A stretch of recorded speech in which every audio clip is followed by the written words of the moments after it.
need a high-end designer or a lot of money to get a luxe look. Be your own interior designer. This is Affordable Interior Design, the podcast.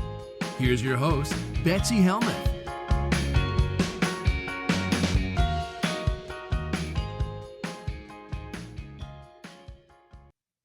Hello, everybody.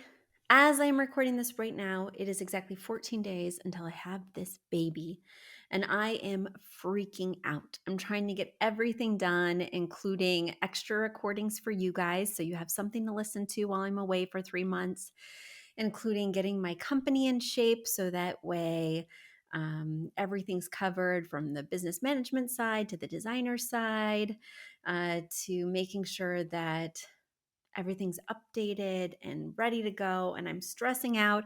And that's just on the business front. On my personal and life front, I want to get a lot of stuff cleared off too, because I really want this to be a true relaxing break.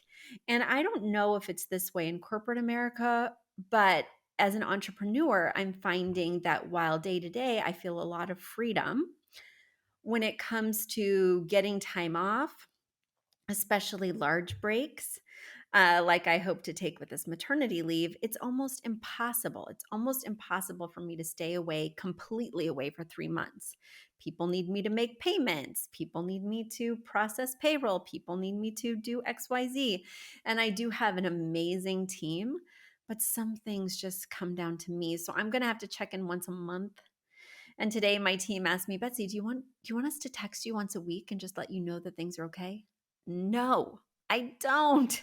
I want to feel like there's a real separation and a real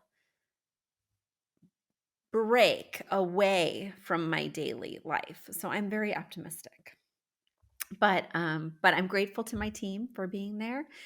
And I'm hoping that I get to fully relax, and I'm hoping that I get enough content for you guys to listen to. So without further ado, I'm going to jump in and ask. Oh my gosh. Yeah, the pregnancy brain is real, people. And especially now that I am so tired, like not sleeping, but more than ever to do. Oh, because I'm also trying to finish my book proposal. And that has been really a big hurdle. So it's like I'm at once very tired and easily fatigable and have much less bandwidth than I used to. And yet I'm being asked to do so many more seemingly urgent things right away. Ugh, it's not been a good combo for me, people. I think I'm going to hit a wall. And hopefully I don't have this baby early. That's all I'm saying. Okay, let's get to your questions. My first one comes from Valeria, who's writing all the way from Verona, Italy. Valeria writes, "Hi, Betsy. Congratulations on everything. New baby on the way, new podcast episodes, usual energy, and good vibes you send across the ocean all the way to Europe. I have just sold my house and bought a new one. Eventually, I'll be able to live closer to downtown and to go to work on foot, and I am very happy for that. The new house is quite small. It's a 1950s apartment, which is very different from the old house, which has much larger rooms. I have close to zero budget for this project, but I love DIY. I will pay a company for moving the kitchen and adapting it to the smaller space and open concept. I envision a black countertop, and are you ready for this? Pink salmon cabinets. I attach a palette that I'm leaning towards for my new space.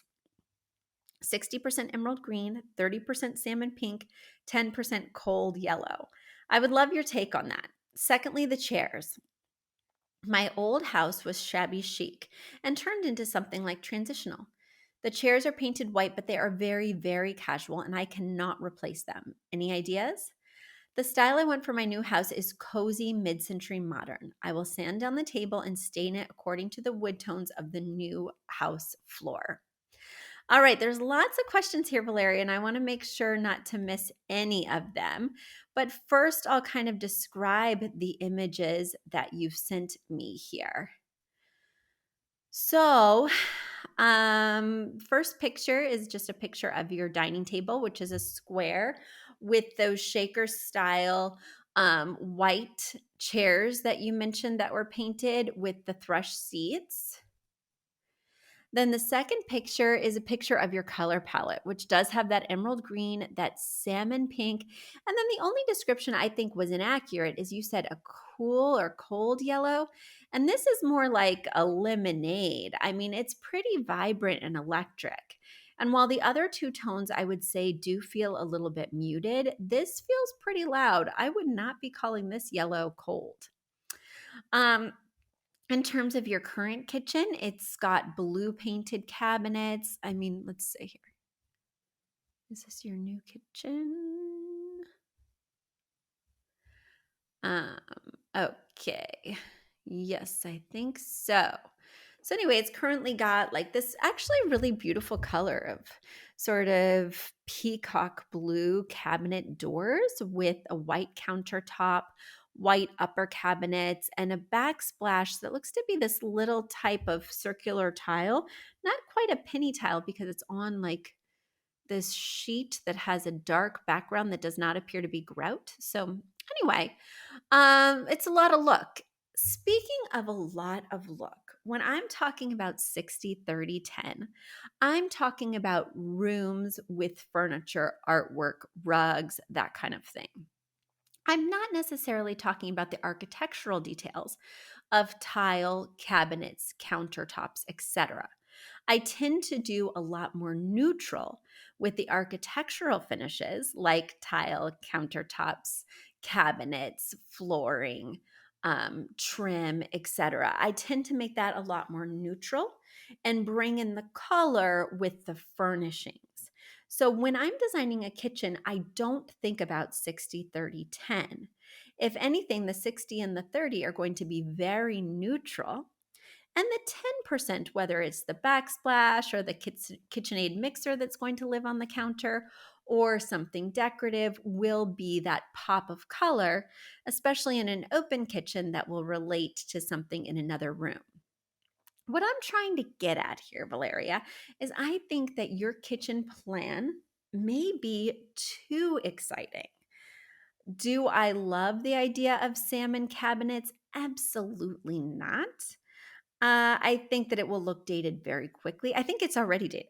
I mean, it's kind of like a dirty flamingo based on the swatch that you sent me. And while I think that can work in some locations, like maybe Key West or the Caribbean, I'm just not sure you can pull it off in Italy. Um, it just feels like, especially with that pop of vibrant yellow, that this is going to be too loud and too exciting. I love the idea of the emerald being the cabinet color, except do I love it with a black countertop? Not really. So, when I would think about designing your kitchen, the first thing I would choose is that countertop because you're going to be more limited in selection based on how durable you want it to be, what material you want it to be made of. It's almost the most important piece in the kitchen, figuring out the dream countertop. From there, you want the cabinets to be a tone, ideally, in my opinion, that contrasts with the countertop. So if you have a white countertop, I would not do white cabinets because I hate white on white. If you go with an emerald cabinet, I don't know if I love a black countertop. It may feel much too dark. So I might do something mid-tone or light in color with that emerald, or maybe keep both the upper and lower cabinets white, and then you could do that dark countertop. But am I feeling a salmon colored cabinet? Not really. And even though you don't have many cabinets here, painting your kitchen cabinets is no joke. Whether you're hiring someone or whether you're doing it yourself, it involves, sanding, it involves taking them off their hinges, it involves being quite precise and quite careful so that dust and other particles don't fall in the paint.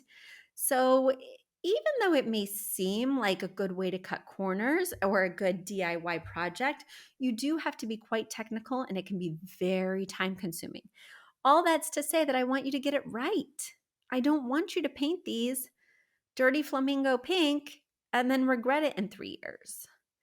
So I would just tone things down, ask yourself where you can put more neutrals. And then, you mentioned these white chairs that you can't get rid of. I wonder why you can't get rid of them. I feel like I want to challenge that. Unless they're sentimental, at least in the States, these are not very expensive type chairs. So the investment would be minimal to change them out. But if that's not the way you want to go, I think these could be so fun in that peacock. And the other thing or not the peacock, I'm sorry, the flamingo. Now I've got too many birds going on. They might even be fun in that yellow. And then the other thing I'd recommend, and guys, this is something I see all the time when people have a square table and then they have a room that has walls, they put the table parallel to the walls, right? But the problem with that is when you pull out the chair, you're closer to the wall and likely going to hit it. So I like to shift it 45 degrees. So it's actually creating a diagonal with the wall. So that way, when you pull out your chair, you're on the diagonal instead. And I think that makes a lot of sense for this kitchen as well. So that way you're not pulling out and being so close to those cabinets. It gives you, because you're on the diagonal or the bias, a little more room to spread out. And lastly, I just want to say, well, maybe this isn't lastly, Valeria, I do get a little verbose, but you do not need to stain the table the same color as the floor. Architectural finishes do not have to match with the furniture finishes. In fact, if you're not going to put a rug under this, it may feel too matchy-matchy or a little oppressive to have them be the exact same. So all that is to say that maybe you consider doing a rug underneath, and I do love a circular rug under a square table, or you could do it the same as the floor, but just know that you're not obligated to do that, and I don't want to see too much of the same wood tone. Let's see, you asked one more question. Oh, no, I already covered that in terms of the chairs. So I think you're all set here, Valeria. I think you've got some really good advice, if I do say so myself. And, when working with kitchens, when working with bathrooms, go for timeless versus vibrant. Go for classic versus in your face. You can make in your face choices with artwork, accessories, countertop things, playful backsplashes. But for those core pieces, I really like to play it safe and go a little bit more neutral. And not that you're planning on selling this anytime soon, but it is much, much better for resale value to do just that. Okay, let's get to my next question. My next question comes from Ranae. Ranae is writing from Atlanta, Georgia. And Ranae writes, Betsy, my sister and I both appreciate your kitchen tips. Thanks. I feel less lost. Also, I was recently browsing your book and realized what was missing in my living room lighting situation. I switched out 2 light bulbs to brighter ones and pulled a lamp from the basement, and I feel much less grumpy in the evenings. We can finally see. Would you put a stool or bench in my little entry under the pictures, or would you put a table? My daughter leaves from school from the front door, but as a family, we come and go from the basement garage. So this entryway is mostly for guests. Our door from the basement is around the corner from an opening to the kitchen. The stairs were not in the architect's original drawings, but the builder just crammed them in. Okay, so let's see what we're working with here, Ranae. Let's dig into the pictures that you sent. So yes, this entryway does appear to be a little bit tight. It appears that when you walk in, you open the door, and to the left, immediately there's a wall. And on this wall, you've put some hooks for your daughter's backpack. Looks like there's a purse back there, etc. And then it looks like it immediately flows in to like an open living room space. So on the right-hand side, there's like a continuous wall that maybe, is only 6 feet from the open part of the door to where the living room begins. I do think on the right-hand side, with that long wall leading towards the living room, I would put something there for, say, your daughter. Now, I think what would be nice is Depending on like if she drops her backpack there or what it looks like, you may want a console with some storage that she could put it inside, or maybe her shoes inside.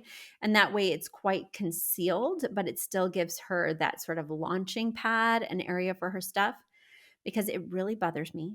And it's really bad feng shui when you put items behind a door, because it prevents you from fully opening that door without obstruction.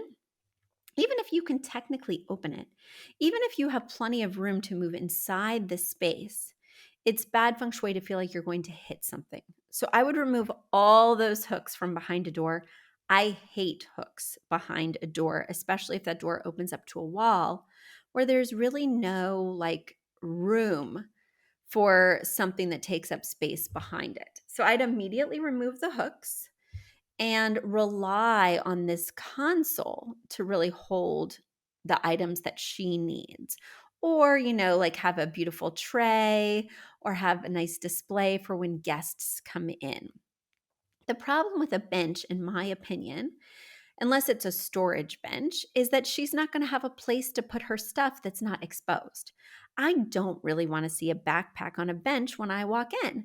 And a bench can become easily a dumping ground if it is a place where she's going in and out of every day. If it was exclusively for guests, I think a bench would be really nice because it's going to stay very minimal and very clean, and because it gives them a great spot to take off their shoes, to put their shoes back on, etc. But otherwise, I feel like the bench may not be as practical because she is using this door. So that's my 2 cents, Ranae. There you go, guys. I'm going to do a little bit shorter episodes than normal, so that way I can bank a few for you. I had lofty goals that I would be able to bank enough episodes through December. And gosh darn it, I'm going to try, people. But mama's tired and overwhelmed. And I just don't have the energy I used to at 9.5 weeks pregnant. Yep, she's rolling and tumbling all around, and I'm just freaking exhausted. So there you go. That's the reality check. I hope you guys are feeling energetic. I hope you guys are getting a lot of great info from this podcast. And I hope you'll send in your questions. All you have to do is go to affordableinteriordesign.com/podcast. Once again, affordableinteriordesign.com/podcast. Leave me your question, and hopefully I'll get to it in this batch of recording, or I'll get to it in January when I return from my maternity leave. Thanks, everybody. Bye. A big thank you to Aton and the Embassy, who wrote our theme song. A shout out to Catherine Heller, who owns the podcast shop and is our editor extraordinaire. We also want to thank Ginny Sunasan and her team at the Savvy Podcast Agency for their help with our social, our YouTube channel, and so much more. We also want to thank Uploft, which is our parent company who supports this podcast. And lastly, we owe a huge debt of gratitude to you. Thank you so much for tuning in and for all your support.